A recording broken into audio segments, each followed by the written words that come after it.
provinssi rypäitä poimimaan. Päätin vaan lähteä kuvioita muuttamaan.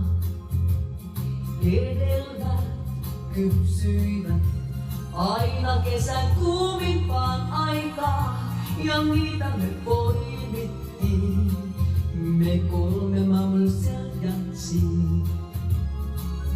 Aurinko suuteli meitä alle, kun kuljettiin hiekkateitä alle.